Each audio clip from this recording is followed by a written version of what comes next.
Hello, and welcome to a strange video. A video that I don't think fits into any other category of videos that I've made before. But one that I hope will be like therapeutic a little bit, and one that I hope will help me kind of process through some things that have been bothering me lately.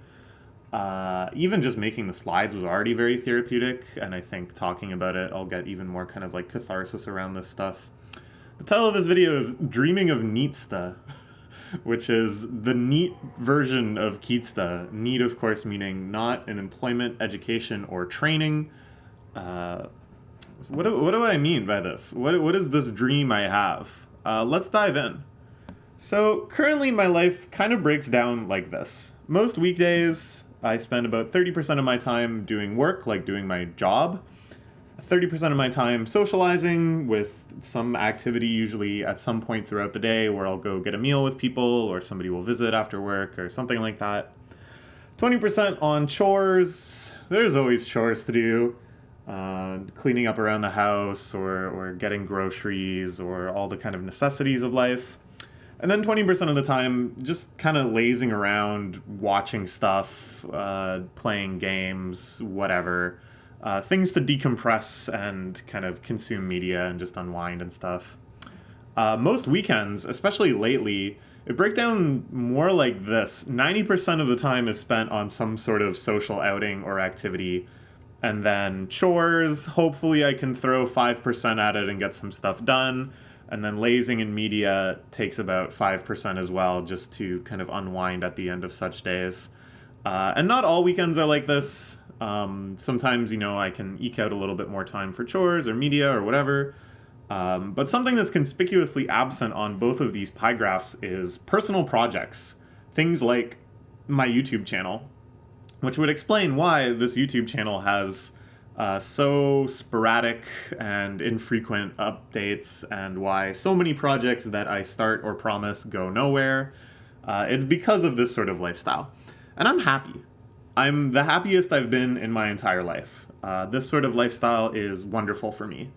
I'm very happy with the amount of work I'm doing, and even the nature of the work itself is actually kind of fun and interesting. And I love my social life. I have so many things to do with so many friends, and it's wonderful. And the amount of time I can spend on stuff like chores is barely sufficient, but it's sufficient. And I've managed to strike a good balance too, where, most of the time I don't really feel too burnt out or exhausted, that I can still make some time for myself to just do nothing and veg and watch sitcoms and relax. But this personal project section of the pie is so tantalizingly missing. The dream is to have something like this. 90% time spent on personal projects, 5% on chores, 5% on lazing/media. Now, is this actually ideal? Is this actually something I could make happen? Probably not. We'll get into that more later, but the dream is there. Like, I really wish I had just like a parallel life of the NEETsta, the NEETsta that could just grind away on all of these projects and such. But, that's not my life currently. Will it be in the future? I don't know. But it is occasionally my life. Like today, I woke up and I had no plans. It's very rare for me, but I had no plans. I had an offer to go to a food festival, but I was kind of like, I think I can skip it. And then actually I ended up making a plan to go see a movie later tonight. So I will be going to see a movie still, but I did actually wake up today, and as if in a dream, I thought, wow, I can just grind away at personal projects pretty much all day if I want to. And then when I started thinking about that and thinking, like, what do I want to work on? Like, what is highest priority for me right now? I really started to evaluate this enormity of the things that are interesting to me, the things that I wish that I had time for. And then instead of doing any of those things, I made this meta video about that dream, about that lifestyle that I wish I could have in parallel to everything else. So what would I do with all this time? This is going to be the majority of the video, is just listing out all of these dream projects and endeavors and stuff. More YouTube videos. I have so many ideas for YouTube videos. We'll get into that. My media consumption, even though I do make time for it and I do use it as one of my principal ways to like relax, there's still so much more I want to see and read and listen to. Video games is basically media consumption, but I listed it separately because, you know, it's kind of nuanced in what I actually want to do with video games and the different modes in which I interact with them. Grinding skills. There's so many skills that I want to acquire that I think I would love to be able to make use of for these projects and for other things.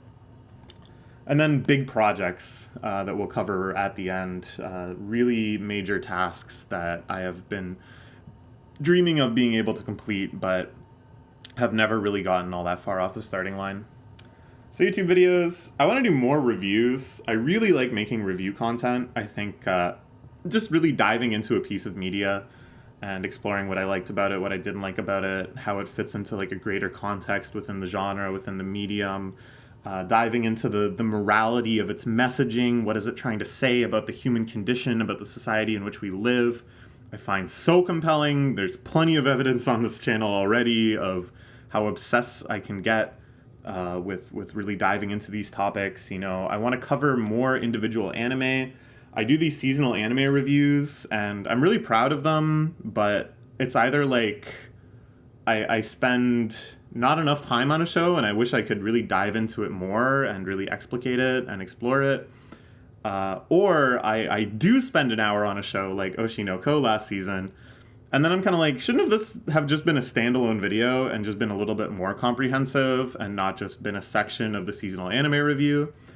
Or individual movie reviews. For a while I was doing this and I was really enjoying it, and every movie I see, I want to do something like this. Like I can start to feel the various theses I'd want to present and specific scenes I'd want to look at, but it just never comes to fruition.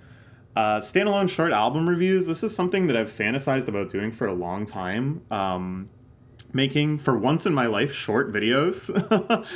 Taking an album, writing at most 2 slides about it, and then delivering all of my thoughts that could fit within those 2 slides in the span of 10 minutes or less, I think would just be so much fun, and I could cover so much music that I haven't seen talked about on YouTube before and potentially share that with audiences that could be appreciative. I think it would be so much fun, and just haven't done it. Book reviews, I would love to do this. I really have enjoyed talking about books in the past. I think it's like such an interesting medium to present in like this kind of format where you're just sort of talking about it and discussing it, because like you can just straight up quote the text, and in doing so you have represented the entirety, albeit without context, of that passage of text, right? So it allows for the analysis to be like really deep and really kind of like dive into specific decisions and specific nuance. And this is what my entire undergrad was. I'm a literature major, so I just was constantly writing essays about books I had read, and I really, really enjoyed it. And I think this would be a fantastic format to continue that in. But we haven't done it. More lists. I started working pretty seriously on making a best albums of the 2000s list. I started making the slides for it. I've done maybe a dozen or so albums, but I just haven't had the time to keep going on that, let alone record it. And then I don't want to just do albums. I want to do decade lists for like movies and anime and TV shows, like all sorts of stuff. Video games. I just really like the project of collecting all of these examples and kind of comparing them and figuring out which ones stand out to me the most and why, and then building these little like 1 slide each breakdowns of why they're so special to me. I think it's like very personal. It's like a lens of introspection for me. It's a great way to revisit all sorts of content that I might have forgotten about or not engaged with for years and years. But they're big projects, and they take a long time.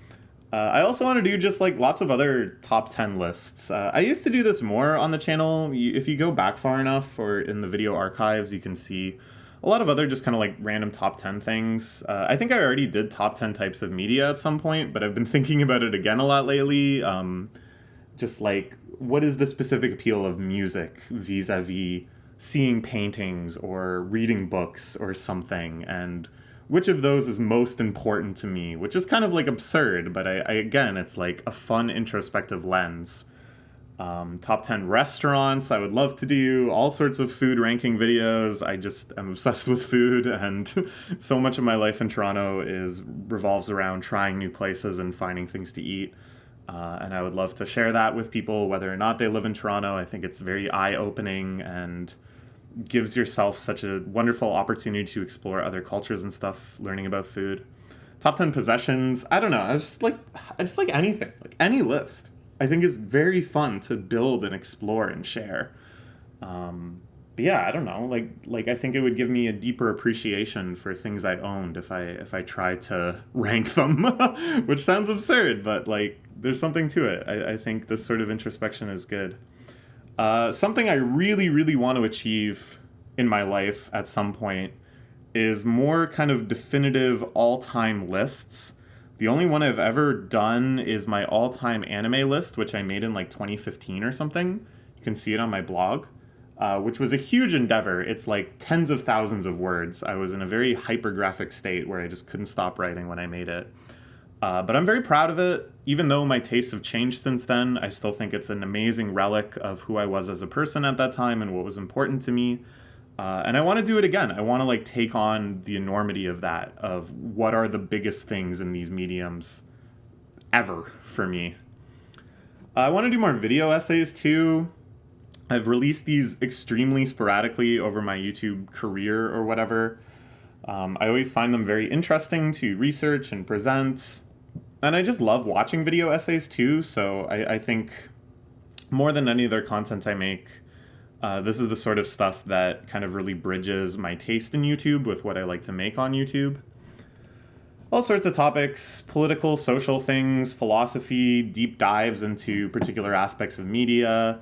I spend a lot of time on Twitter and stuff, which is, not a great use of time, but I find it very invigorating because I always have like takes on stuff. I love reading about the latest discourse, the latest big arguments, especially ones that feel very mundane and are more about like the nuances of social interaction or whatever. I always have a lot of takes on that, and I'd love to present that in some sort of video essay or even something more informal like Northern Lion streams where he reads Am I the Asshole and then weighs on the different subjects and stuff. I'd love to do that too. I'd like to make video essays about like my personal history and my working career and like what things impacted me and like what lessons I've learned and stuff. Not from any sort of self-righteous perspective that like, oh, I've got this all figured out or whatever. More as just sort of like a relic to myself that I can look back and think about how was I feeling about, my job at this time? How do I feel about being trans? How do I feel about like living in Toronto? Like all these kind of aspects of my life. Or how do I feel about, my childhood at this time? And how will that differ from how I feel about my childhood in the future? Again, it's just kind of like offering these moments of introspective, organized thought that you can kind of revisit later and note progress and kind of form greater ideas of who you want to be as a person and stuff. Walking videos. There's this guy who lives in Toronto called Johnny Strides, who just straps a GoPro to himself and then wanders around various neighborhoods in Toronto and just kind of does this rambling, running commentary of stuff he sees. Oh, I've eaten there before. Oh, this is near a time where such and such a thing happened, and blah, blah, blah, blah. Like, I don't know. I don't watch them a whole lot, but I'm like very happy that he's making them and he's out there doing them. And I love walking around. I love commenting on things I see. I love that feeling of kind of seeing the living history of a city build up around you and having all these like associations and curiosities and stuff. And I would love to do that as well. Let's Plays we'll cover in more depth in the video game section, but it's something I'm certainly interested in as well. And then manga. This channel basically was founded on making manga reaction videos, and they're still some of my most favorite content to make, and I wish I could make more. I really wish I could make more. There's so many manga that I'm currently reading that I read a chapter and I'm like, I've got some takes. I've got speculation. I've got things I noticed. I've got patterns I can draw between this and other manga. I've got messaging I want to analyze on what the greater statements this chapter is saying about the human condition and stuff are. Like, all of this starts forming in my head, and I really wish I could articulate it and express it and share it. I am leaving a lot of comments on manga decks lately, which I'm glad I do. I think that's already quite fun, and I like seeing the responses I get, and I like just having some sort of record of how I felt about different chapters I read. But with leaving those comments, I'm trying to aim for brevity. I'm trying to also value my own time and not spend like 20 minutes writing out every thought I had about it. Making the video is just like a lot more fun in that regard, and that I can really express everything I'm thinking, but it does take a lot of time. And I just really like the idea of having all these videos about a particular series, having read it for years and having that legacy, that record of my takes for every single chapter. I think that's just kind of like a good internet relic, and something that I feel kind of proud of when I can say, yeah, I've made like 300 One Piece reaction videos or whatever the hell it is. Like, look how far you can go back into the history of One Piece and see my commentary on it, and hopefully look how far you can go into the future. Right now, as I mentioned, I'm really just prioritizing One Piece. I really want to have that record because it's my favorite manga, and it's such a long-running manga with such a huge legacy and influence. I want to keep making One Piece reactions until it ends. And then also, I've been really trying to read the final chapters of series that I've been enjoying, just kind of as an opportunity to retrospect on the series as a whole. And it's like a weird time to try to be introducing a series to other people, but maybe it's kind of like a shared moment between you and other people who had been reading it. And I don't know, it's just sort of a way to commemorate it ending. I'm left with a souvenir I've made myself, some record of me having read it, that will persist even when the chapters stop persisting in my updates feed. Speaking of which, you may remember way back in May, we had Finish Manga May, which became Just Finish It June, and then Just Fucking Finish It July, and now, Just Finish It August. So here are my hit list of series where the series has ended, and I haven't finished reading it, and I got right up into the finish line, and then this like psychological resistance took over, and then it seems like the best, or maybe even the only way forward, is to ritualize it and make these videos and discuss it. And so far, I would say it's been going very slowly, but it has been fun and satisfying, and I want to keep doing it. Here are all the manga that I want to do that with. Tokyo Ghoul Re, I think I have like 6 chapters left. In the Heart of Kunoichi Tsubaki, I have like 1 chapter left. It's a very cute series about this ninja village that ended up having quite a lot of like lore and world building and some interesting themes, and I'd love to commemorate the final chapter and react to it together. Dungeon Meshi is going to be ending soon, I think in like 2 chapters or even 1 chapter.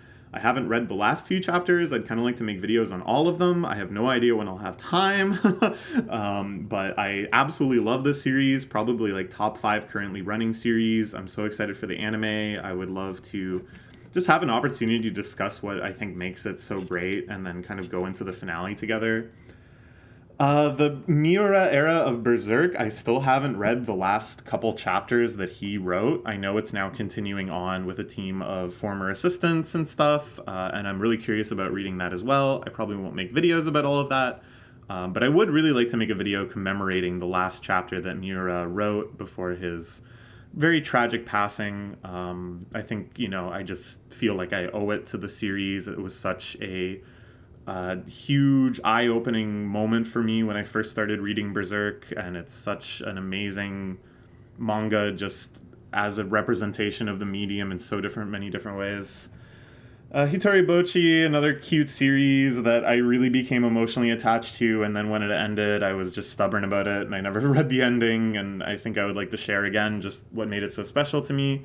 This finished, and I haven't finished reading it, and I don't know, it's like crazy to me because I was so curious about what was going to happen. I was so curious about the ending to all these mysteries and stuff, and so impressed with some of the twists, and it was just so well done, so amazing. I love Asano Sensei's art and vision and storytelling, and I didn't finish it, and I have to, and I want to share that with people. This was like a very weird experimental series that had kind of like a cute Twin Peaks vibe, just like a lot of low-key mysteries in almost like an Animal Crossing-esque world that still sometimes managed to be genuinely disturbing or unsettling and always curiosity-provoking. And I feel like the finale isn't going to answer many questions, but I still really kind of want to share my last-minute interpretations of everything that had come before, and I just love the series and anything I can do to kind of like promote it. Yugami-kun Has No Friends is a series I absolutely adored. I started reading it after it had already finished, and I just was so enamored by it. I loved the characters. I loved the way character interactions were written. I think Skippin' Loafer is maybe like the closest substitute I found to it. But I couldn't finish it. I don't know. I got too kind of like emotionally caught up in it, and then I couldn't bring myself to read the ending. But at some point, maybe in, surely you're going to finish it now, September, or, oh my God, you haven't finished it yet, October, or, never mind, I don't think you're really going to finish it this November, or don't tell me that now, right at the end of the year, 7 months after you tried at first, you are going to finish it December. Plus, video essays on manga, genres, authors, conventions, whole series retrospectives. There's so much stuff I want to say about manga. It's like my favorite medium. Spoilers for the top 10 mediums video, but manga is definitely my favorite. So with YouTube videos, clearly with all of this stuff I want to cover, I could make 1 to 2 videos a day, like easily. And in the past, I've done that. If you've been a longtime NEETsta YouTube supporter, you know that there was periods during times where I was in NEET before mostly, or I didn't have that many other obligations going on. I easily could hit an upload frequency of 2 a day for like months and months on end. I would love to get back to that. I would love to be able to make all of those videos, because there's that many videos I want to make and more. But that's all at my current standards of quality, which is either hit record and react to something, 0 preparation required, or make a slide deck like this and hit record while clicking through it. And that does take some prep, but not a ton of prep. And I would say pretty low quality compared to most channels I see on YouTube. But I would say that I easily have enough stuff that I would want to make like 1 high quality video per week. And this could be like a video essay or series retrospective or movie review or something, where I would edit. I would include visuals, like cuts from a movie that I'm talking about. I would cut my own recordings and retake and make sure I articulate things properly and don't stumble over my words. I could even script things if I wanted to, write down exactly what I'm going to say, and then spend the time refining it such that I make like a very coherent argument and I don't just ramble on about stuff. And it's not like every video would be like this. I definitely really enjoy recording stuff off the cuff like this too. But I think like I don't really enjoy reading from a script. I really don't enjoy video editing. I find it very frustrating and tedious. But I think because I appreciate watching YouTube so much, like video essays that do have editing and visuals and, things to make me compelled beyond just hearing somebody ramble and hoping they have good ideas at some point, I would want to produce things of that quality too. I think it really does help with getting the messaging across, helping people become educated by what you're saying, like help people actually take an interest and then engage with it more. And so I think I would be very hypocritical, and I'm just not interested in neglecting that entirely and just writing it off as useless or a non-starter when I, of course, appreciate it so much in other people's work. Also, I think manga videos could be enhanced so much with just a bit of editing. Like, even though, obviously I can't show the whole page the whole time, that's what got my old account nuked. There is a way that I could incorporate just kind of like key visuals, excerpts, All stuff that falls very well within fair use. I wouldn't cross any copyright lines, but I think it could make it a lot more engaging and a lot more clear, like what I'm talking about, what I'm commentating on. But what is my goal with YouTube? Like, I want to make all these videos and stuff, and I'm even talking about level ups I want to make in terms of quality, but like, why? I kind of feel conflicted on this. Because, on the one hand, it would be cool to get more feedback on my videos, more comments, hear what people think of them more and what they learned from them, what kind of media got them into, you know, if I talk about a series, that they end up reading that series, that they like it, whatever. That all sounds great. On the other hand, it could be like really annoying too. I look at these like big YouTube creators and they have so many comments and so many of them are like really stupid. And then I go into like Discord servers for creators I like of various things and they're just like constantly getting like harassed. Not even like rude harassment, but they're just getting like pinged all the time and requests and people wanting them to do stuff. And I don't really want any of that, let alone I have no interest in a level of fame where I would be like stopped on the street. Sounds terrible. You know, I don't aspire to be famous in any capacity or really even like popular in any capacity. So it's like, I don't know, there's probably a sweet spot. I think up to but not including 2,000 subs would be like chill and fun, and I would like to improve my videos and the frequency of my videos and consistency and stuff. To get to like around that size of audience, I think could be kind of cool, but nothing past that. But really though, I don't even care about that too much. Like I would hope that it would be a natural consequence of spending more time and effort on it. But it doesn't need to be. I just like making videos. I don't need anything else. Even if I was getting like 0 views on all my videos and 0 comments and anything, like I think I would still be doing it because that's what I was doing at the start. And it's just the feeling of making the video that's fun. Like that's the most fun part. Reading the comments and stuff is fun too. Meeting people at Anime North was really fun. But just making the video, that's the best part. Okay, moving on to media consumption. I actually feel like okay on this front because I do consume a lot of media. I read a ton of manga, I watch a ton of TV, stuff like that. But it's like stuff that's very passive. Things that I can do while I'm doing something else and don't really require a ton of focus or commitment. So like YouTube videos, I can just have on while I'm doing other stuff. Manga, I read manga like during work meetings. Shh, don't tell anyone. But yeah, if it's like a work meeting where I don't have to be all that involved and I just have to listen, I can easily focus on both things at once and read some manga on the side. Or just kind of as I like chat, do other internet activities, I can just kind of like sporadically consume manga. Like comedy sitcoms and stuff too, easily I can just have them on in the background while I do chores or whatever. Or there are things that even if I want to like fully focus on them, they're just like very relaxing, very like turn your brain off enjoyment. Some anime is like this too. So I can get through stuff like that. Then there's stuff that's more involved, like kind of more dramatic TV or like movies are definitely more of a commitment because they just take longer and you have to like set aside time to watch them. Music sounds like it should be in kind of the passive category, but it's like if I want to listen to a new album, I really want to kind of like focus on it. I really want to give it space.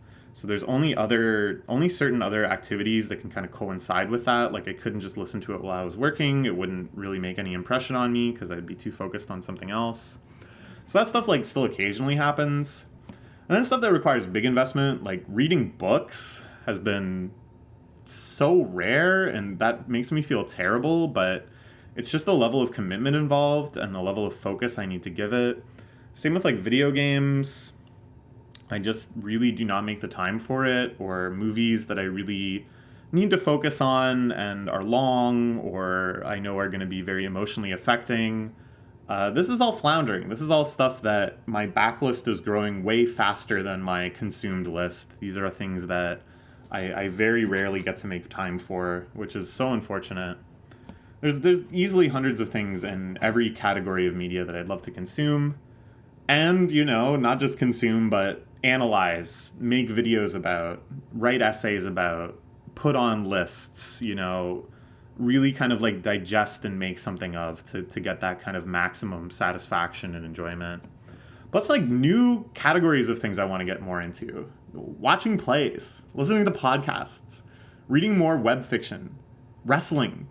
I had another one, like Western comics. I know so little about Western comics. All sorts of like indie games and stuff, that whole genres that I've never even heard of. Like, there's such a huge world of media to consume, and basically, if you try really hard, you can go from scooping out a few drops of that gigantic ocean of media to scooping out a whole cup.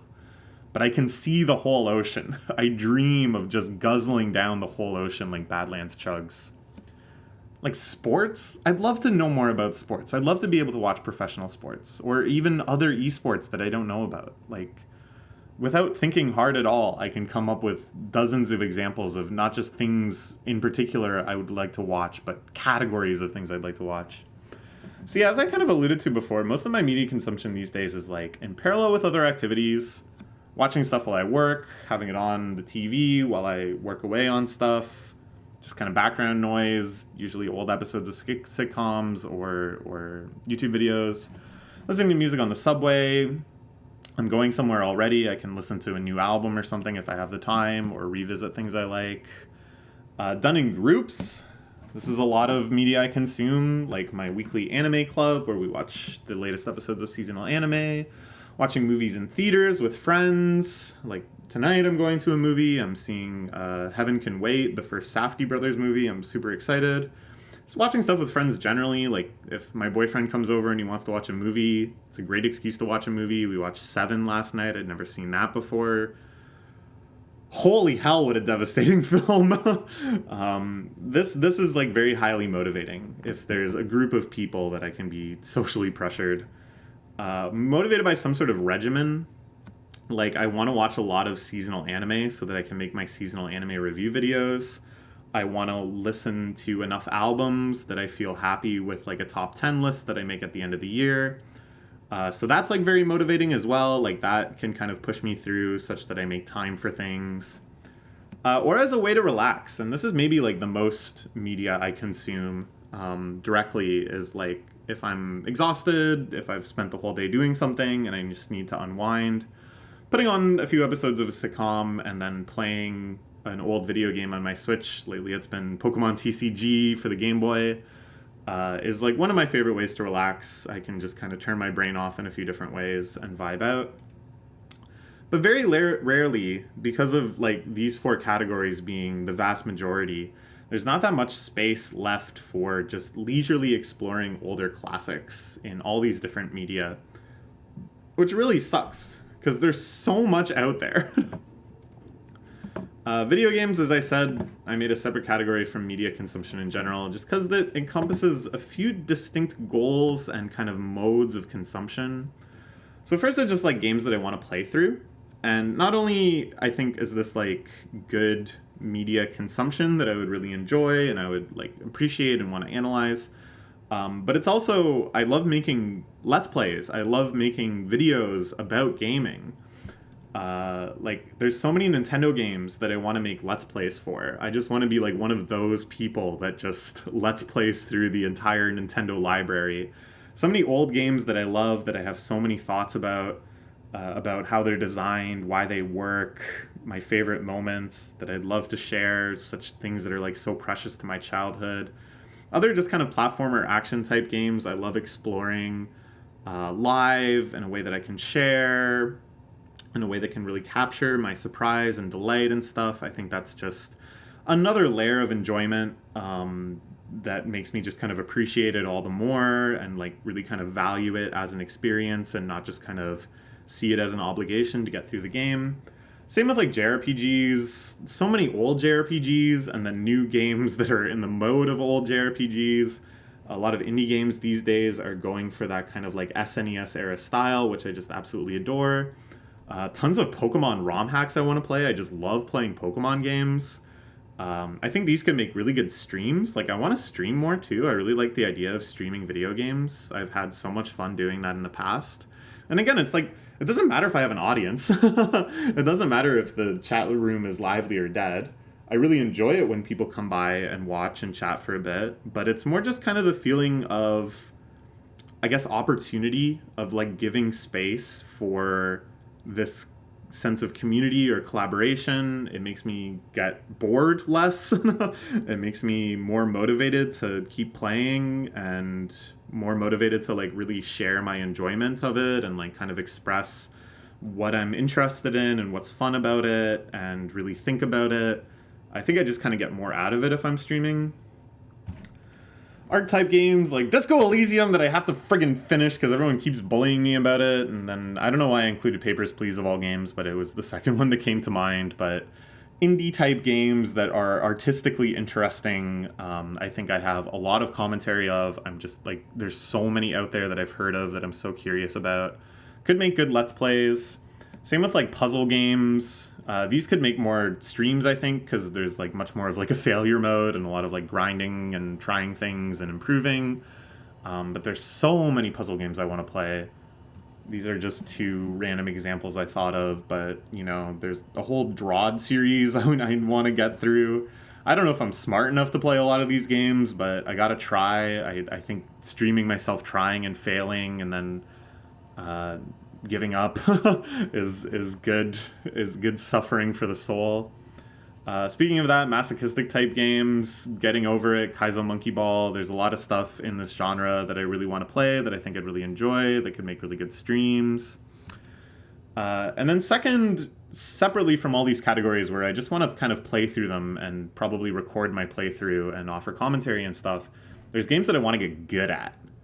Like Smash 64, Melee, Project Plus, and something I played for the first time a couple days ago, the Hue Draw remix, which is like Project Plus / Project M, but for Ultimate.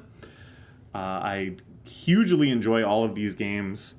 My entire life has basically been defined by Melee and opportunities that resulted from playing Melee, and I still absolutely love playing Melee and watching Melee. And these are games that I would love to improve at. Like, I think I'm pretty good, but I could be a lot better. Not that I'm aiming to be, top 100, let alone top 10, but as the more you get better, the more you can appreciate them, the more fun they become, the more of a rich conversation you can have with other people in the multiplayer aspects. Rhythm games, within limits, because even in my wildest NEET fantasies, I can't imagine having like a full-on ITG cab in my apartment. But it would be fun to get like a popping controller or a Tunithum controller and just really grind those out and see how far I can go, having never really had that level of accessibility before. Could make good streams, maybe. There's a lot of rules around streaming rhythm games. You can get in big trouble depending on what level of piracy you are displaying. But again, I think it would be kind of fun and motivating, and an interesting community could be formed around that. Action puzzle games. I always just want to get better at Tetris, Puyo, Tetris Attack, all the really high APM, really complex, thinky puzzle games. The whole genre is just fascinating to me. A friend of mine is currently doing a stream series where she plays through every single game in this kind of genre that she can find. It's been really interesting so far. Check it out. Why did I say check it out? I can't even think of her channel name. I think it's Bedsores. So if you search like Bedsores Tetris, you can probably find it. But not only do I want to play a whole lot of these games, but I would love to feel like good at so many of them. Chess or shogi, these sorts of turn-based strategic games, I've always been fascinated by. I love learning about them and appreciating them. I've never really had the discipline or the regimen or the motivation to get all that good at them, but occasionally I'll have a phase where I want to like play a lot and learn a lot, and I think that could be really fun to stream and improve at too. Third is games as activities, stuff like OSRS or Final Fantasy XIV. Just kidding! I will never play games like this. Even if I had the NEET dream lifestyle, I think these are still too time consuming. I think they would still occupy way too much time that I would rather spend on a diversity of things. I think they're going to be forbidden unless I become like bedridden. They're just too scary. I think my personality is too addicting to play something like this and not just lose my entire life to them. But they're games that fascinate me. They're games that I love to read about and watch videos about and talk to players about. But I don't think I can do it myself. Hee-haw. Grinding skills. So I mentioned I want to get good at all these games. I'm like pretty good at a lot of games. Like I would say I'm in the top 10 percentile of a whole bunch of different games I've played. But I've never committed to get to the next level where you're getting down to like the top 1 percentile and like actual rankings and becoming like a notable player. I think the closest I ever came was Mario Kart DS. I made it onto a lot of like leaderboards and stuff when I grinded that game really seriously. And it's kind of like because I know what that feels like, because I know how like addicted I was to it and how I lost an entire summer to it, I can feel pretty confident being like, yeah, I never reached that high again. I never threw myself into it that level. And when I laid out all those games on the last page that I'd like to get good at, and there's tons more too, like Mario Kart, I would love to get better at Mario Kart too. This isn't gonna work. Trying to get good at like half a dozen different games all at once, I don't think is going to be all that helpful.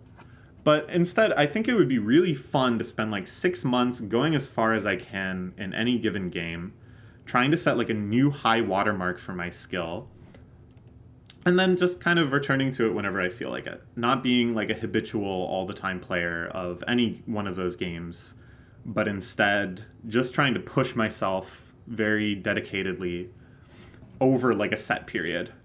And not only, does this have just the intrinsic value of getting good at those particular games, which are all games that really interest me and I've met amazing people through and I want to continue meeting people and having these dialogues through games with, but I really want to break through this mental barrier of only doing things when you're motivated to do them.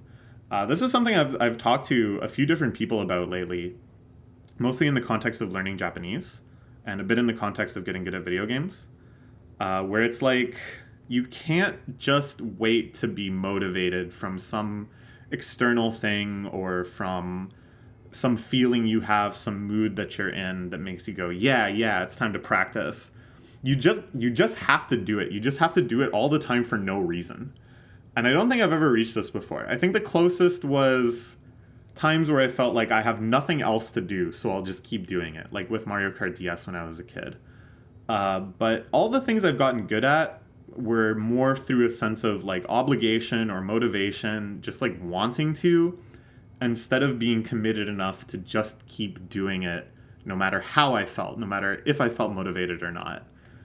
Which sucks, because I think that's really the key to getting really good at anything, not just video games, but anything we're going to talk about. Video games, I think, is just the most straightforward in terms of being able to tell if you're good, being able to tell if you're improving, and the goal being so aligned with just improvement versus, creativity or expansion or exploration or whatever. So I don't know if I can achieve this. Just doing things, regardless of your motivation. I'm a very motivation and mood-driven person. It's very rare that I can build up a habit that's something that's difficult, that I can just keep doing in the face of disinterest or wanting to do something else more.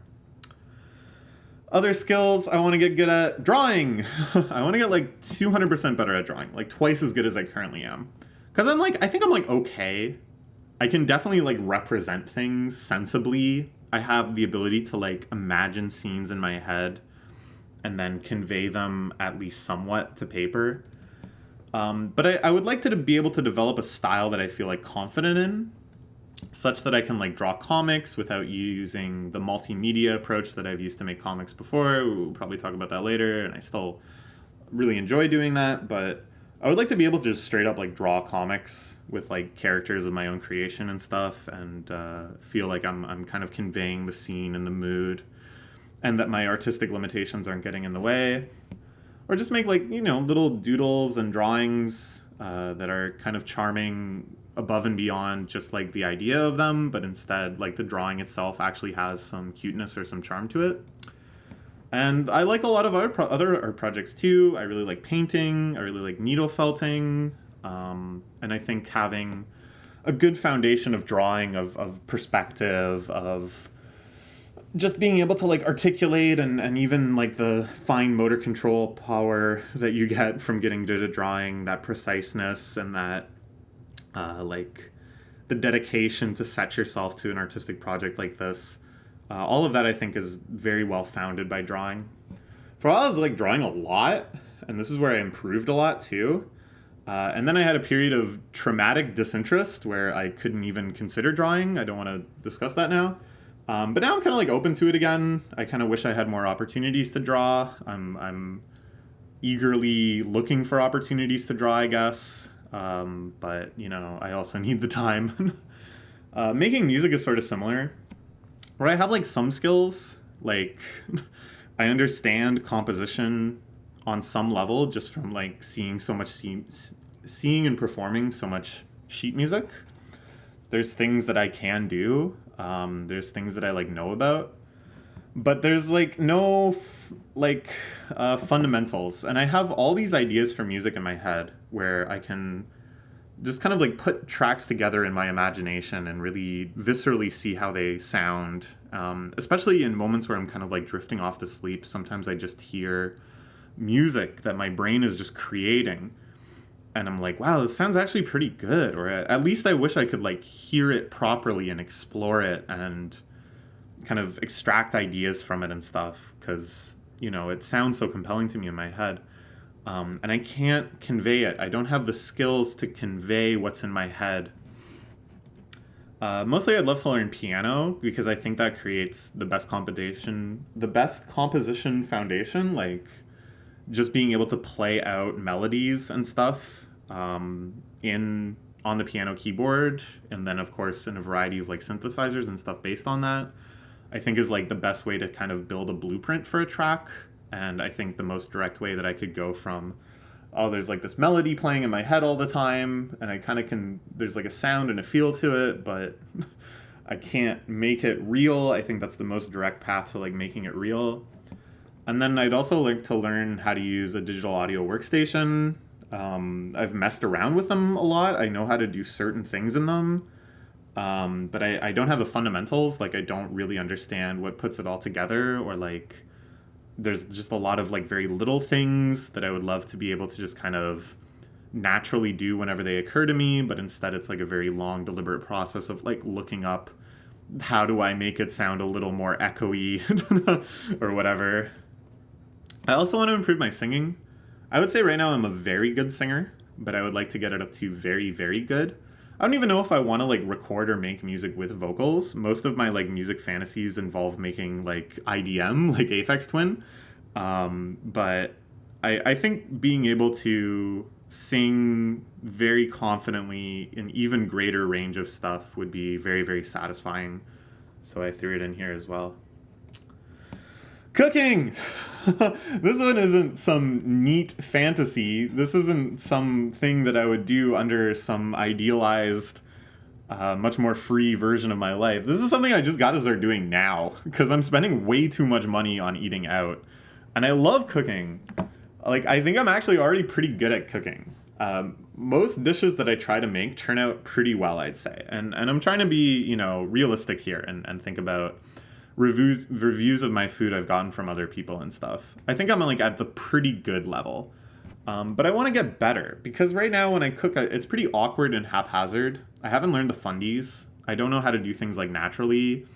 I have to like very carefully follow instructions. I have to kind of learn a lot of new skills with each new recipe.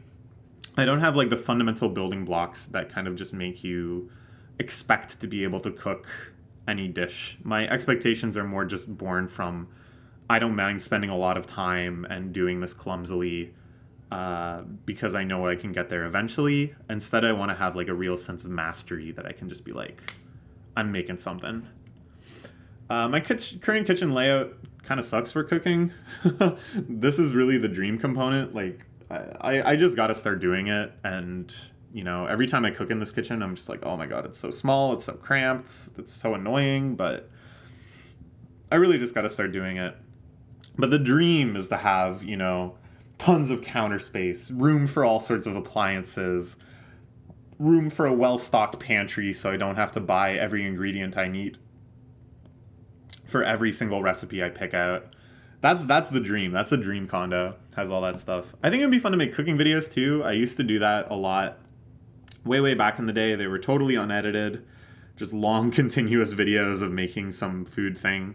But I think again, if I'm dreaming and I have the capability to like edit videos and stuff, I really want to make those videos where you watch excerpts of, like, you show excerpts of another cooking video and then you try to recreate the recipe on your own. I think that's really good content. I think that's like reassuring to people if you can see someone who's a little more amateurish pulling it off.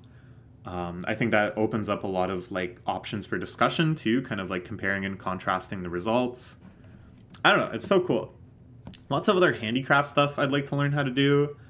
Only very recently that I learned how to sew, which is embarrassing. But I liked it. I found it very satisfying, and I was able to mend some things that I wear often, and then that was like so fulfilling. I think there's a lot of other handicrafts that I would really enjoy if I made the effort to learn them. My girlfriend has all sorts of talent in this area, can make all sorts of things. She made me a dress, she can crochet, she can knit. I think I would enjoy all that stuff too. I love the idea of having a house that's well decorated. Right now my house is very, very not decorated at all. But if I think of kind of like my dream house and like kind of the coziness I'd want it to have, I think making things yourself and decorating with things you've made yourself is like so cool and so charming and obviously like so customizable and flexible. It would be so cool. Programming. Again, I have some skills. I have worked like programming jobs before and I've made a lot of small projects for myself, but like no fundamentals. Everything I've done, I've learned to do that specific thing basically. Like I have like super fundamentals. Like I understand what a do while loop is and I understand what like a pointer is and stuff like that. But I don't really just have like the general competency in something like Python or whatever that if somebody told me, hey, can you make something that does this? I would know kind of from square one what kind of environment I need to set up and what kind of application I'm maybe even planning to build and what kind of libraries would be helpful. Everything I do, I kind of just learn ad hoc. And I have a lot of ideas where programming would help a lot. A lot of like small apps to like automate things would be really helpful. But very rarely does it make any sense for me to actually try to make them, like, because I have to kind of do everything ad hoc and learn everything on the fly. Ever kind of step down that road, I get so kind of discombobulated that I'm like, oh, just doing it manually is simpler and probably faster and not that unpleasant. So this kind of like removing toil objective just doesn't really work out for me. But again, it feels like if I spent the time to learn fundamentals, then so many of those steps could be skipped and I could just be like, all right, it's time to write a script that does whatever, and it just does it. The dream is to make video games, and we'll talk a bit more about this later, but that's like, that requires so many skill sets and so much prioritization of like optimization and stuff that in terms of other programming projects is way less significant. I just want to be idea guy for video games. But hopefully, I think somewhere my skills and ideas for video games can meet. Sometimes I have ideas for very simple video games. I even went down the road of designing one a while ago before work got busier and I lost a bunch of free time that I'd been using on it.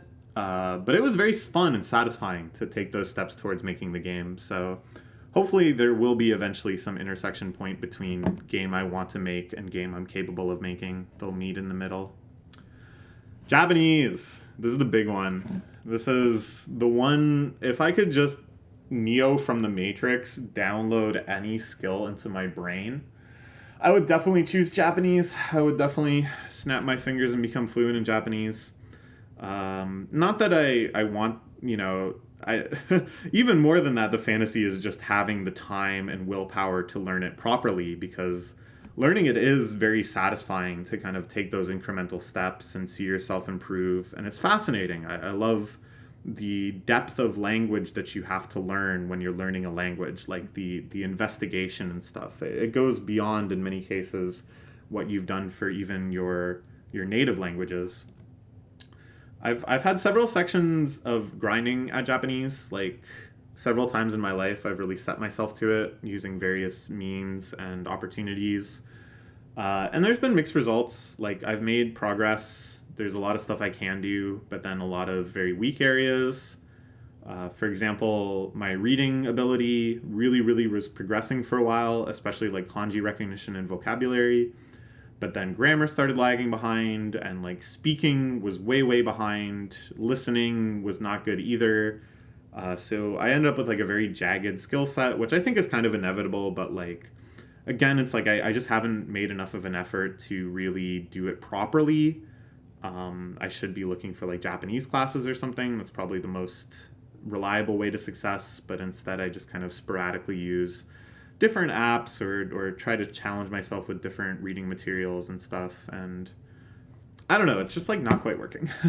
I never broke through to the tier of really reading raw manga, which is the goal. More than anything else, that's what I want to accomplish with Japanese, is being able to read untranslated manga. And I can read stuff for kids. I can read Yotsuba and have a decent sense of what's going on. If it's stuff for like really little kids, I can kind of like feel like I'm comprehending the dialogue and stuff. But of course, that represents an infinitesimal slice of the manga that I want to be able to read, and I wasn't able to get much further. I think it's all because I don't have this power of the do it even if you're not motivated. Because there's some stuff that's easy to get motivated for Japanese, things that can be gamified, like multiple choice quizzes for kanji recognition. Boom, I love it. I'm there. I'm addicted. But like learning new grammatical rules, which are just like challenging, and you really have to like focus to kind of figure out the algebra of it in your head, or really learning like kind of the nuances of different vocabulary distinctions and really like internalizing a categorization, a dichotomy that just doesn't exist in English. That's tough. And sometimes I'm like super enthused about that stuff, and I'm like, yeah, I would love to learn that stuff. And I do, and I'm able to do it. But that motivation is so wavering, and there's other days where I'm just like, ugh, I do not want to read this like 3-paragraph grammar lesson and have to like internalize every single sentence of it. That's too hard. But that's what I need, is the power to just do it even if I'm not motivated. How do I unlock that power? Would this power really be easier to have if I had more free time?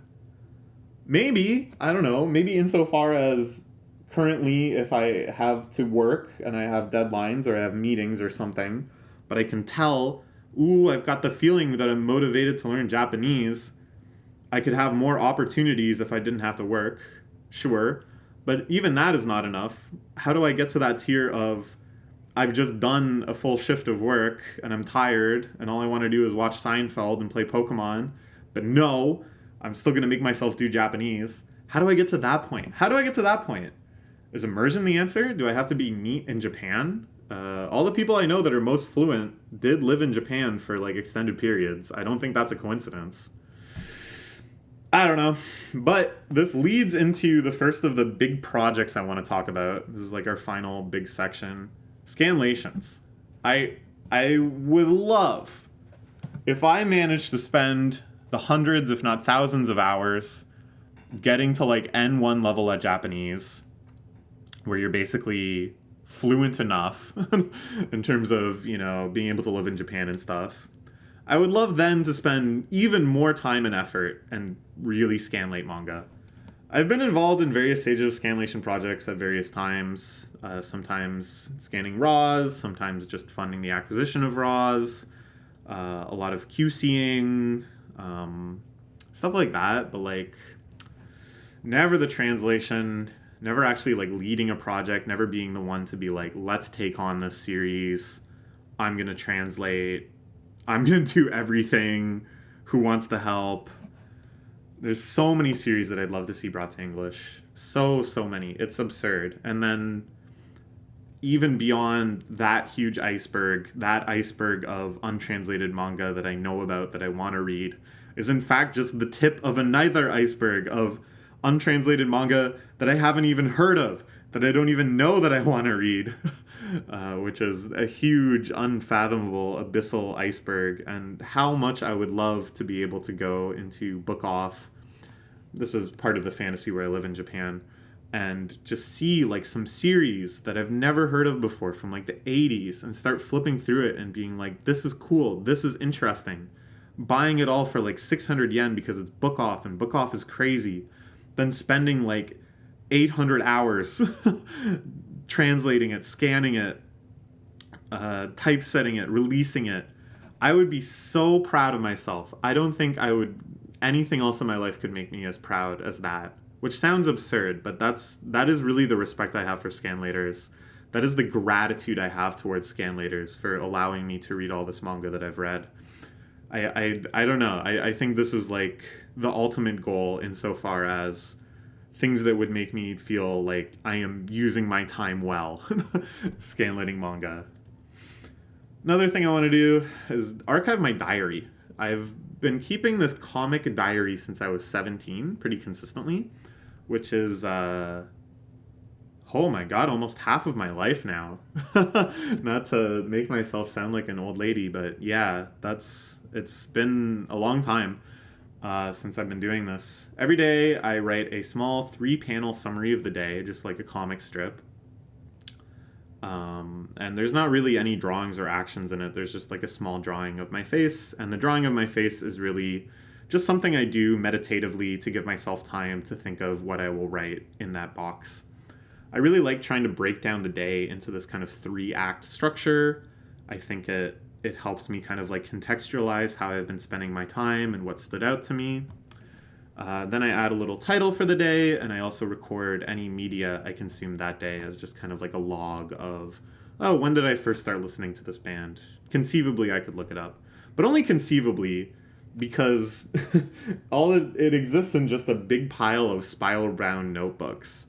And it kind of freaks me out because it's so physical and so damageable or losable or sudden fire annihilatable.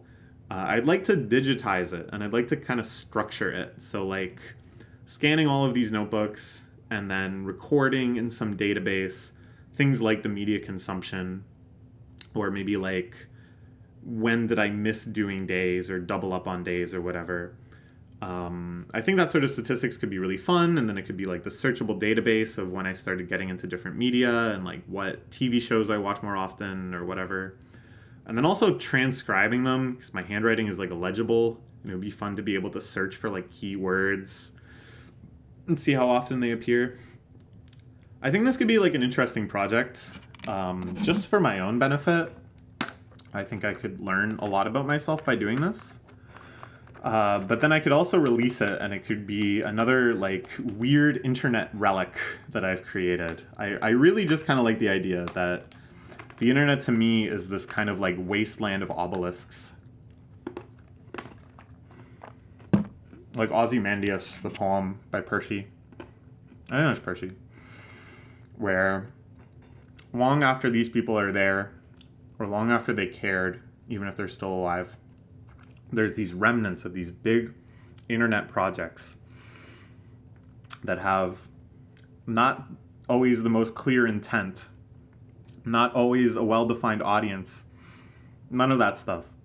They just exist as these relics out there in the void. And I like finding stuff like that. I like being linked that sort of stuff and discussing it and looking at it and feeling like secure that it exists kind of archived out there. And then I like making stuff like that too. I really like leaving my own relics to be discovered or not. Speaking of archiving and backing stuff up, I would like to do proper data hoarding. I've been kind of doing amateur data hoarding my entire life. I've long had this sort of sense of I would love to just have this stuff and feel confident that I have it forever and have it organized and accessible to me conveniently. And I've been proven extremely, extremely right that this is important as we have fully entered the area of streaming and of total corporate control of the existence of media. That studios can just blink something out of existence. It may not have a DVD release. It may not exist legally in any form anywhere. It's just gone from a legal perspective. And it has really, really reinforced to me that all of my feelings around piracy and how important it felt to me were 1,000% correct. And so I think I should stop fussing around and really do this correctly.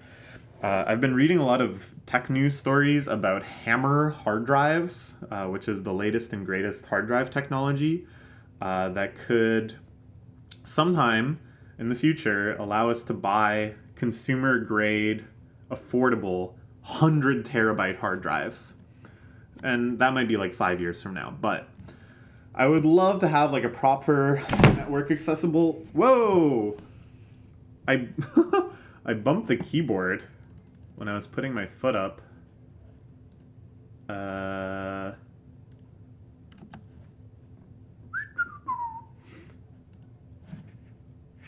And I somehow reset the whole slideshow by doing that. I'm glad I didn't stop recording or delete all recording or something. Anyways, yeah, I don't know when this is going to happen exactly, but I've been reading a lot about it.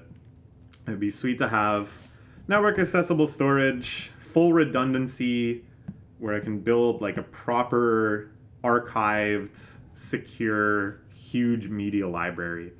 I already have a ton of stuff. I already have like probably around 10 terabytes spread over various drives, but it's all very haphazardly organized and it's not accessible outside of my computer, and it's not backed up. Well, it's like kind of backed up, but it's backed up in a very haphazard way. And then, set up Plex, have it accessible online, and then essentially just have like private Netflix for all my friends. A friend of mine does this with like an anime server. So it's basically private Crunchyroll. But it's so cool to me. I really want to do this too. There's no reason for me to not do some nerfed version of this like today. Like I might actually do that after I make this video, because I got thinking about it. I'm like, it's not that hard. And my internet is so god tier. I shouldn't just be wasting it on my own very small drop in the bucket consumption of it. It would be great if I could use it as a way for my friends to stream whatever shows I have in my collection. So yeah, that's something I'd like to do. Another one, video game quote-unquote creation. So I mentioned before I have all these ideas for video games, and I just want to be the ideas guy. Like, making a video game requires such a huge skill set or such a huge team, and instead of really negotiating all of that, which is so challenging and so time-consuming, I would just like to focus on the ideas I have. Big ideas for big video games that just sort of idly grow in my brain, that often is kind of like a soothing thing to distract me from something, or just kind of idle thoughts I have during downtime. I find myself coming up with ideas for these games. Sometimes broad strokes, sometimes like very detailed individual examples of mechanics or whatever. Mostly these are big tactical RPGs. I talked about one of them on the channel. I gave an overview of one tactical RPG game idea I had. And at the time I was like, this is going to kick off a series of such videos where I break down other game ideas I have and stuff. That never came to fruition. I never had time to make any more of those, but I had fun making that one at least. Then I have lots of other smaller ideas for smaller games. And I want to like build the game, but with a layer of abstraction. So instead of actually coding stuff or giving, graphics to everything, or like writing out full dialogue or whatever, just writing down all of my ideas, making like databases of specific examples of stuff, maybe making some concept art. I think the ideal form of this is I'd love to make like a wiki for my game idea. If I have this tactical RPG in my head, instead of actually making it, which is well beyond my skill set, instead spend the time creating a wiki for it as if it was like the OSRS wiki, except for my game. I think would be so fun and so cool. And the thing is, making a game like this is extremely, extremely tedious. And then I think if it is the sort of game I'm envisioning, I would also just immediately become addicted to playing it.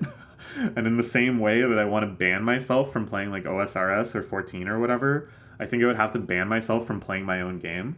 So instead, I would just want to lay it out. I would just want to create this wiki because I think it would be very satisfying for me to make and very cathartic to kind of get these ideas out of my head and somewhere tangible. But I think it would be fun for other people to just look through the wiki because I read the wikis of all sorts of games that I'll never play. I spend so much time on the OSRS wiki just like clicking around and being like, huh, that's interesting. I think why not create that same thing for something that just doesn't exist and still give the people that fun wiki experience. So I don't know. It's a dream. Even though this is like a nerfed version of the dream in which I go, yeah, I'm just gonna like be the next Toady and make a door fortress of my own. The version where I just make the wiki for such a game for my own amusement is still a fantasy. Another one is a custom MTG cube. I like playing MTG, Magic the Gathering, occasionally. I'm not like super enthused into it. I would never want to play like every day. But when I have the opportunities, I enjoy playing. At a party last weekend, I played Dan Dan, which is like a weird kind of meme format that got popular recently, and I loved it. I absolutely loved that format.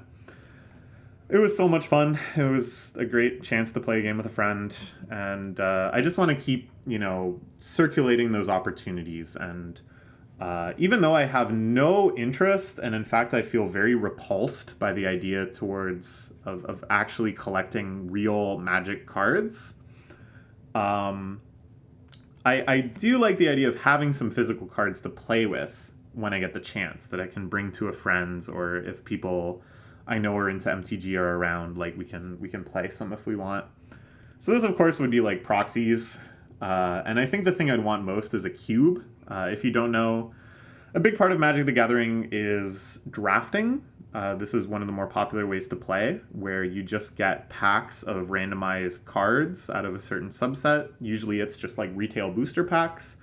You open them, you take a card, you pass it around, you take cards from each pack until you've got enough to build a deck, and then everybody plays those decks against each other.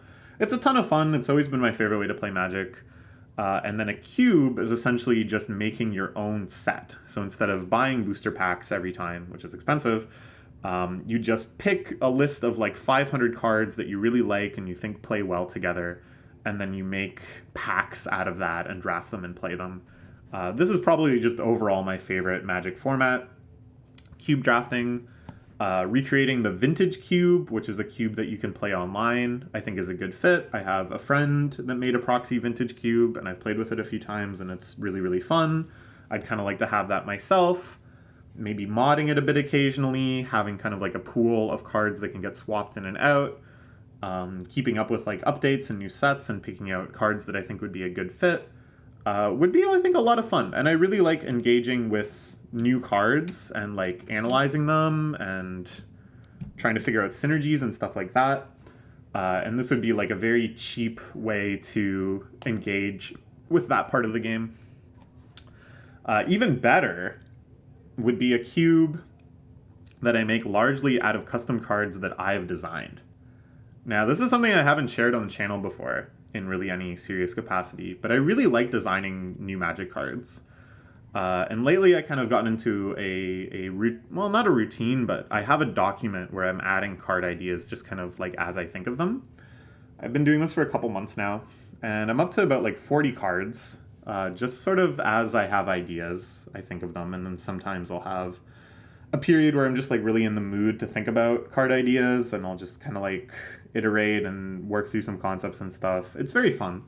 And I'm up to around 40, and I'm actually very happy with all these designs. Like, they're not all fantastic. Some of them I'm really, really proud of, but I think they're all solid, and they're all good enough that I'd be interested in seeing them play tested and seeing how they interact in the game. I kind of want to post them onto our custom Magic, because as I said, I'm pretty proud of them, and I'd like to get feedback on them.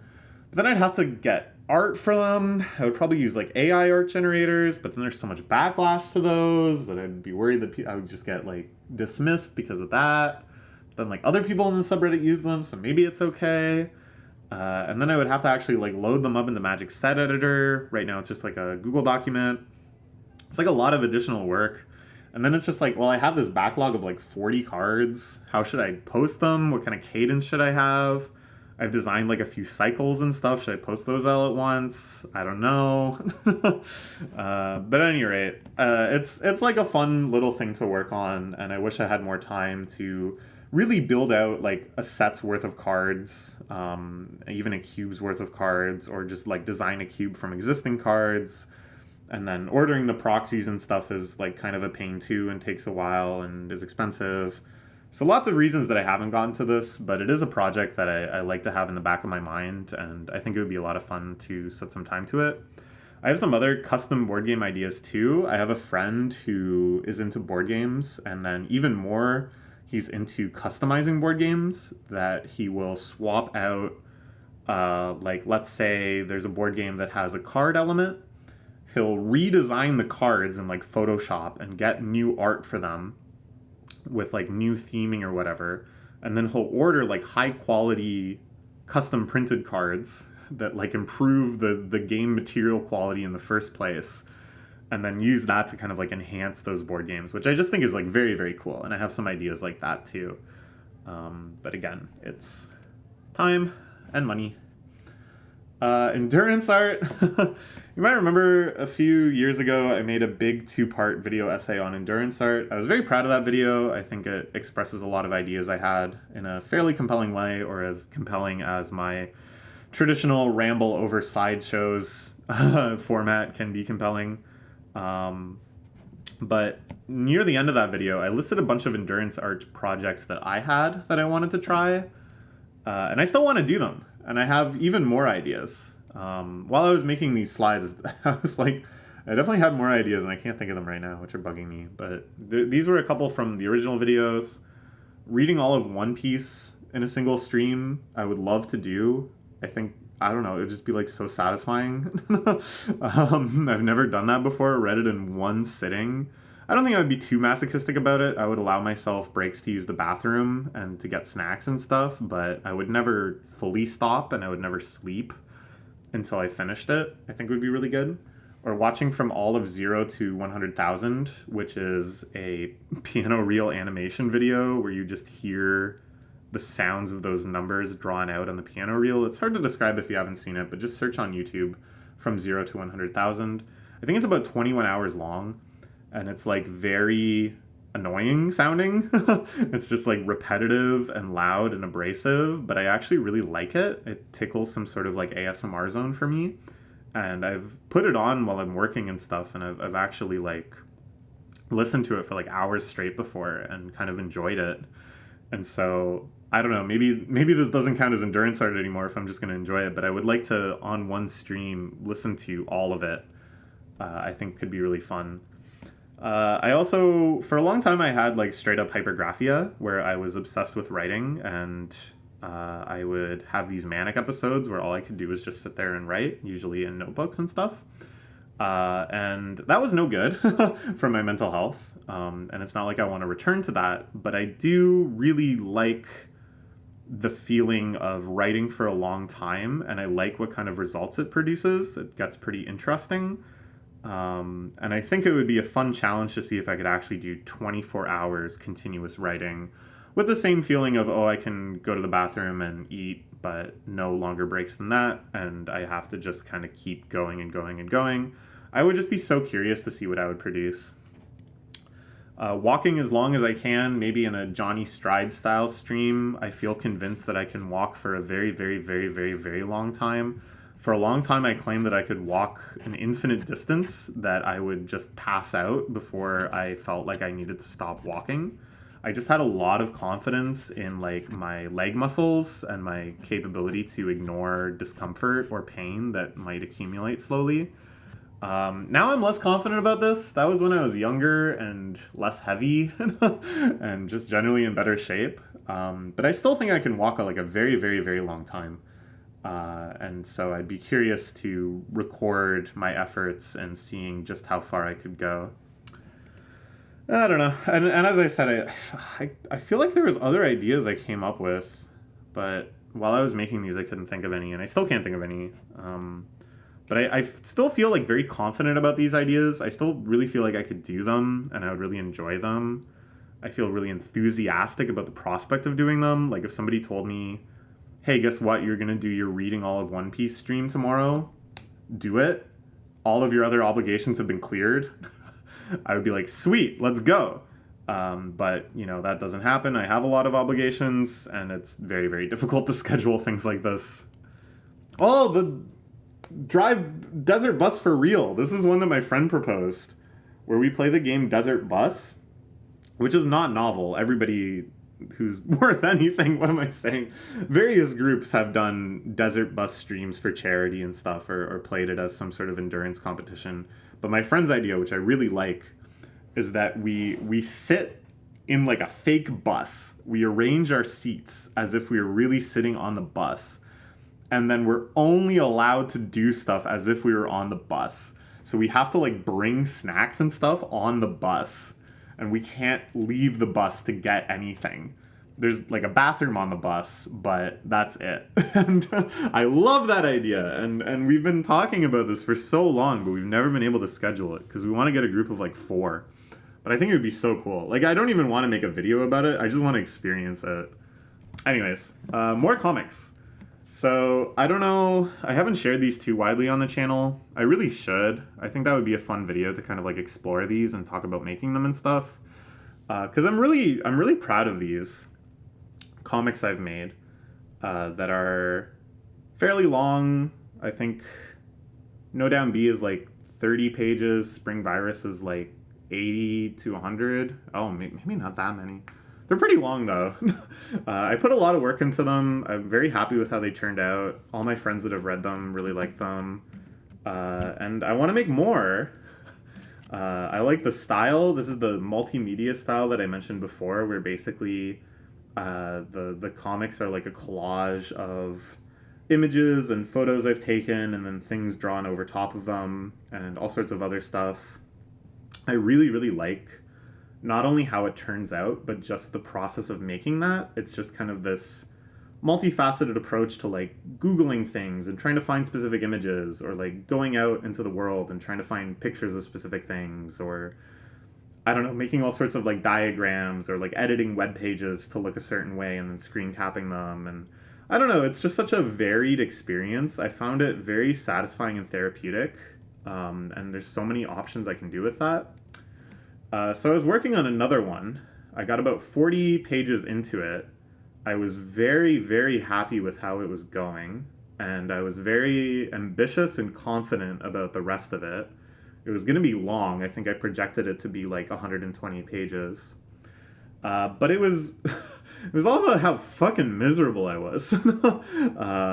Even though the project itself was like satisfying and meaningful and cathartic, I was like very brutally sad at that time, for all sorts of reasons that I won't get into. And basically, instead of finishing the comic, which would have felt good but not really done anything, I just made some very major lifestyle changes and made my life less miserable. And this is a gross oversimplification of that whole situation, but that's basically the end result of the last comic I was working on. And now I can't even look at that comic without feeling kind of miserable and sad and just kind of a little pained about that whole situation. So I don't know. I don't know what the future is for these comics.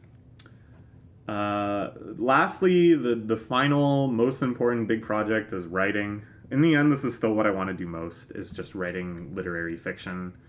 I think this is the thing that would be most fulfilling to me if I could really achieve what I wanted to in it. I've written, quite a lot. I wrote 1 complete novel and then 4 short story compilations. And I'm quite proud of those. I'm pretty happy with them, but they're not quite there. I never really felt like I wrote anything great, which is frustrating. And and yet it only pushes me forward more that I know it's possible, it's someday, maybe I could write something that I could kind of proudly consider great among all the things that I've read that I consider great. And I think that would be the most satisfying feeling in terms of like creative projects, is to write something that good. I haven't written anything at all in a long time.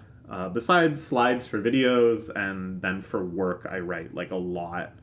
And I don't think that's why I haven't been writing, but it certainly doesn't help. You might think, oh, that gets you in the mood for writing. You know, you write a few articles for work or whatever, you write some copy, and then it's like, yay, now I can write fiction. That's what I've been waiting for. But no, it just makes me exhausted about the process. Lately, I have been having ideas for fiction again. For a long time, I wasn't even having ideas. But I would say in the last year or so, I think just because I've been in a good mood and my life is good and I'm happy, ideas have been coming to mind again of things that I think could be a great story.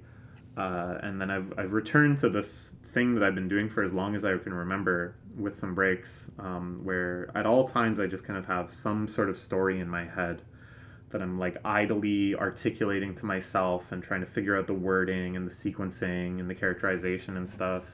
That's been coming back. And I've had a lot of mental obstacles to writing recently.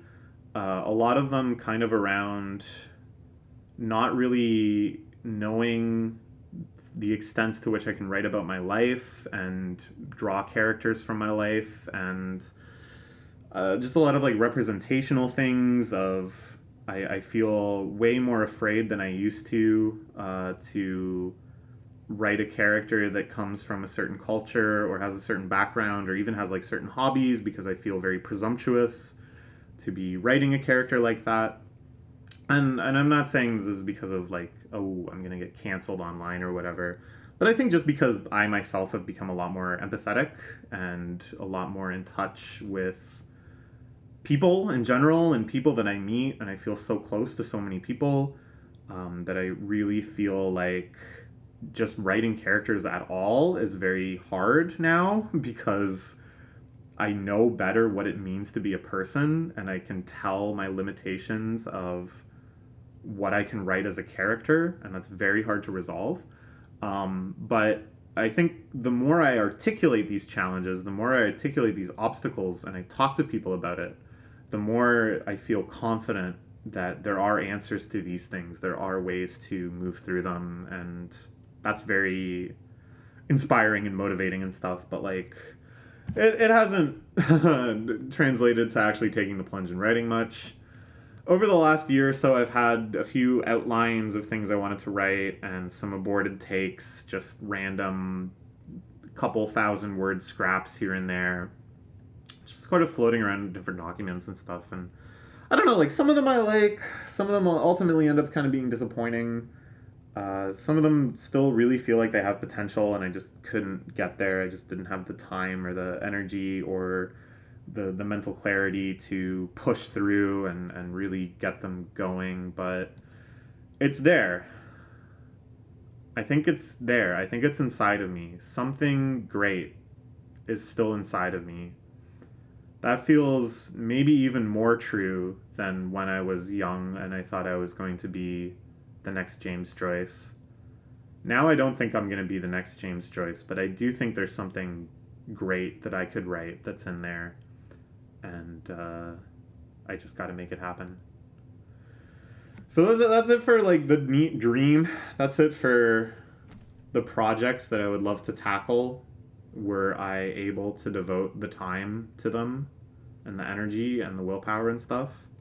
Let's talk a little bit about why this can't happen. So I've had some previous NEET periods before. The biggest one was around a year that I spent between graduating undergrad and starting my postgrad diploma. I didn't really have a plan for this time in my life. I just was very burnt out by the end of my undergrad, and I really was not eager to like do something else yet. So I really reveled and tried to enjoy being a NEET for the first time in my life. I lived with my dad, who lives way, way out in the country on a farm. I did not like that aspect at all. I had very little agency because I don't have my driver's license right now, or at the time either. So I couldn't drive anywhere on my own. I was just stuck out there. I had very few opportunities to socialize because none of my friends were around. And I had a ton of obligations around the farm, just chores and tasks and stuff I had to do. And the internet was bad. So there was a lot working against me that made that lifestyle not super great or conducive to good work. Despite that, though, I did kind of live the dream neat life insofar as I maximized so much time on personal projects. And I actually did a lot of personal projects. I wrote, I think, 4 books plus the neat diary, which is the craziest thing I've ever written. I've consumed like a ton of media. I shored up so many like old movies and anime series and stuff that I'd been meaning to read or watch or whatever, and just like, I don't know, like it was very fulfilling and enriching to like do all that stuff. I made a ton of videos. That was definitely the most prolific period for the NEETsta YouTube channel. I just worked on like a lot of projects, and I just can remember that feeling of like waking up, having maybe 2 hours worth of like chores that I got done, and then being like, there's nothing else for me to do. There's no, I can't go shopping. I can't go see a friend. My dad is at work. I have no capability of doing anything besides working on stuff. And then I would work on stuff, and it did work. And you know, I think that's impressive because again, there was a lot working against me. I think I could have done more work had I had the option to socialize occasionally. Maybe, maybe not. Maybe that would be too distracting. I don't know. But my mental health was very, very unstable because of this very limited lifestyle and how little social interaction I got compared to what I need. I could only bear it for a year before I was like, I don't know what the hell I'm doing. This is not enough. But it made me think, and it still makes me think, that some sort of modified version could work. Like maybe the solution is for the first 6 hours after I wake up, I'm like locked inside. And all I can do is work on stuff. And then in the evening to recharge, I can socialize and see people and walk to places and do things. Then there was a short one between jobs I had in 2019. This is pretty sweet because I still had a lot of money saved up, and I had an apartment in a city, not the big city, but a city, and I was on unemployment, so I was financially stable for at least a bit. I don't think I got a whole lot done in terms of projects. I would have to like go back and check, but I don't remember anything as being like, damn, and then I knocked out this whole big thing while on NEET. But I had a lot of fun, and I felt really, really relaxed. Probably one of the most relaxed periods of my life. That sort of security felt really, really nice. Then there was a few months right at the start of quarantine where I had been temporarily laid off from my job, and I was on CERB, the financial protection for people that had been laid off. So again, I was like financially stable. I lived with some friends in Toronto for a while. It was pretty sweet. Obviously, socialization options outside of my friends that I was living with were zero because of COVID. I really didn't get a lot done in terms of projects, but I advanced in a lot of other dimensions. I think it made my mental health way, way better. I just was able to come to terms with so many things because of that really supportive environment.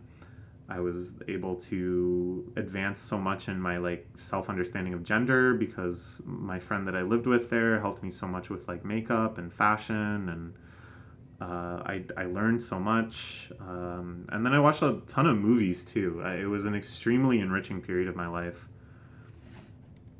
So like there is a dream here where I think there is a balance where I get social opportunities, but not,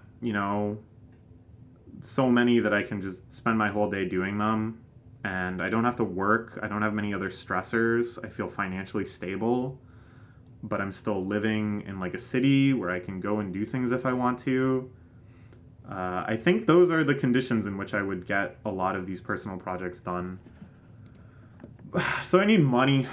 Really, that's the biggest factor. If I didn't have to work for money, things would be very, very different. I just need a whole lot of money so that I can quit my job, keep living in the city, socialize freely, spend money on socializations, go out to eat, go to the movies, stuff like that, and have a bunch more free time for all these projects. So how do you get money? How do you get money besides working? I don't know. I have no idea. I could also just make myself work harder.